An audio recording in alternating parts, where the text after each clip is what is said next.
৬,০০০ কোটি টাকার ব্যাংক প্রতারণা মামলা তদন্তে তৎপর ইডি।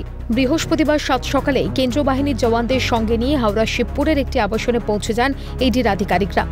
সেখানে দীপক জৈনের বাড়িতে ম্যারাথন তল্লাশি চালান তদন্তকারীরা। পাশাপাশি দীপক জৈন ও তার পরিবারের সদস্যদের যাবতীয় ব্যাংক অ্যাকাউন্ট খতিয়ে দেখা হয় বলে সূত্রের খবর।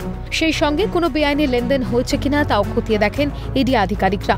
এর আগে এই মামলায় জড়িত সন্দেহে কলকাতার ব্যবসায়ী সঞ্জয় সুরেখাকে গ্রেপ্তার করে ইডি। তার বাড়ি থেকে সোনার গয়না সহ গাড়ি এবং কোটি টাকা বাজেয়াপ্ত করেন তদন্তকারীরা। সেই মামলা তদন্তের সূত্র ধরে এবং তাকে জিজ্ঞাসাবাদ করে একাধিক ব্যক্তির নাম উঠে আসে বলে সূত্রের খবর। তারা সবাই ইডির নজরে রয়েছেন বলে জানা গিয়েছে।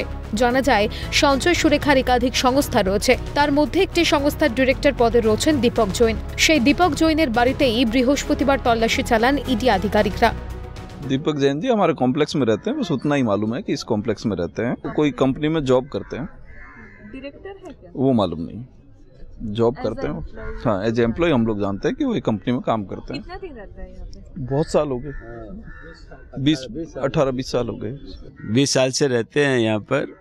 वो कोई कंपनी में सर्विस करते हैं, ऐसा ही मालूम है सबको कॉम्प्लेक्स में एज एम्प्लॉय।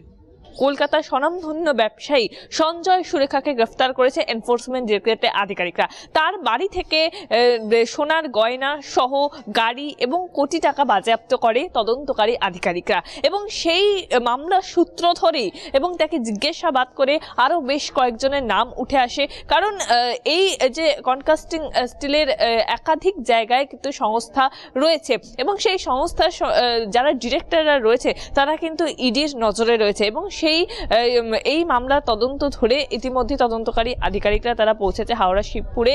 দীপক জৈন, যিনি একটি সংস্থার ডিরেক্টর, এখনো পর্যন্ত জানা যাচ্ছে তারই আবাসনে এসে উপস্থিত হয়েছেন তদন্তকারী আধিকারিকরা। এবং দীপক জৈন সহ তার পরিবারের সদস্যদের যাবতীয় ব্যাংক ডকুমেন্ট সহ সেই সংস্থার টাকা পয়সার লেনদেন কোনোভাবে বেআইনি লেনদেন হয়েছে কিনা তা কিন্তু খতিয়ে দেখছেন তদন্তকারী আধিকারিকরা।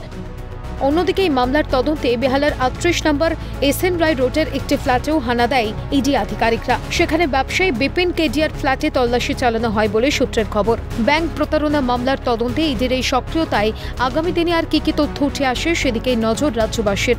ক্যামেরায় গোপাল সেনের সঙ্গে মেঘা রায়, দেবকুমার দেও, শুভদীপ মান্না ও রাজীব নস্করের রিপোর্ট, ক্যালকাটা নিউজ।